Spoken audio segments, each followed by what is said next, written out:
Tätä tää meidän elämä nyt on. Sitten valmistaudutaan karsintoihin. Superpesis karsintoihin. Tässä pyörii pari viikkoa aika lailla tämä pesäpallo vaan mielessä. Tämä ero on kyllä ihan selvästi sillä tavalla, että on ensimmäinen kerta, kun me oikeasti siis ollaan ihan syksystä asti pyritty siihen tavoitteeseen.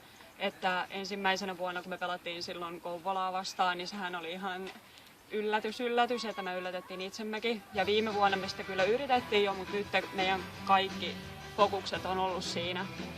Niin kyllä, vähempää ei tyydytä periaatteessa.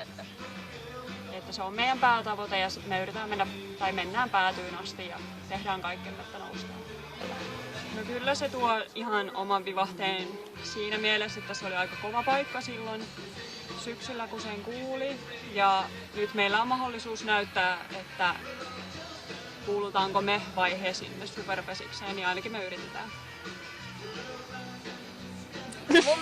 Mun mielestä se on myös sellainen huomioarvoinen juttu, että me viime syksynäkin saattiin Vuokattia vastaan Superin karsinnoissa ja meillä on suurin osa porukasta oli niissä karkeloissa viime syksynä mukana ja sai sen karvaan pettymyksen kokea sitten. Mä luulen, että me ollaan ehkä vähän valmiimpia ainakin sen kokemuksen kautta tähän Superin karsintaan kuin Roy Huon, joka meni kabinettipäätöksellä sinne.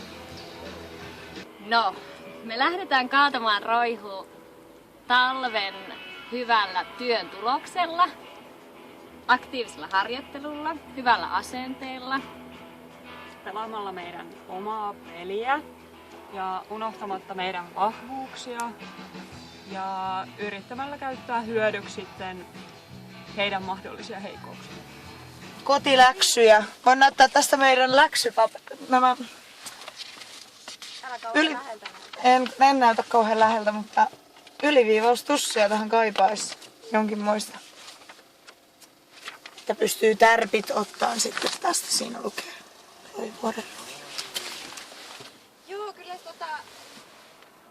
kyllä meidän arki oikeastikin pyörii paljon niinku sen ympärillä, että me ollaan joukkuekavereiden kanssa niinku koko ajan oikeasti tekemistä iltaisin. Ja se, että puheenaiheet liittyy aina siihen pesäpalloon. Ja se on ehkä yksi meidän mun mielestä niinku vahvuuksista, että me käydään yhdessä niitä asioita läpi. Ja me ollaan toistemme kanssa, me ollaan niinku enemmän kuin joukkuekavereita, vaan me ollaan kaikki niinku hyviä ystäviä keskenään ja vietetään niinku vapaa-aikaa toistemme kanssa. Hoitamassa vähän asioita. Eli kun noita nousukarsintoja pelataan,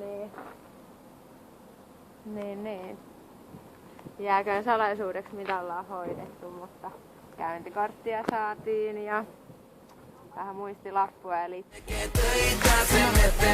Siis tähän tarvitaan 4 ihmistä tekemään tätä. Tätä ei voi yksin tehdä eikä 2, vaan 4 tullaan tänne aina ja yksi hoitaa tätä. Ja siis tämähän on meidän taktiikka, että raivataan tilaa. Kyllä. Juuri näin. Meillä on täällä Kankaanpäässä tienvarsikylttejä 3 kappalta, mikä on koko kesän. Niin se on ollut vaan miesten peleistä, mutta koska miestenhän kausi on nyt ohi onnellisesti, niin me saadaan nyt täältä palsta tilaa. Ne tekee töitä sen eteen. Ne tekee töitä sen eteen. Töitä sen eteen. Ne tekee töitä sen eteen. Sitä kaikki haluaa. Mä uskon, että me pystytään tarjoamaan ihan laadukasta pesäpalloa ja meillä on ollut tosi sellaista katsojaystävällistä peliä ainakin nyt nämä loppupelit, että me ollaan noustu ehkä jostain pienehköstä suosta aina välillä ja mun mielestä me tarjotaan sellaista viihdyttävää ja hyvää energistä peliä. Kyllä, ja sitten varsinkin nyt kun on panosta, niin on ihan erilaiset sykkeet varmasti molemmilla joukkueilla, niin se luo tunnetta ja vähän näytös meininkiä. Boom, shakalaka, tulta satana.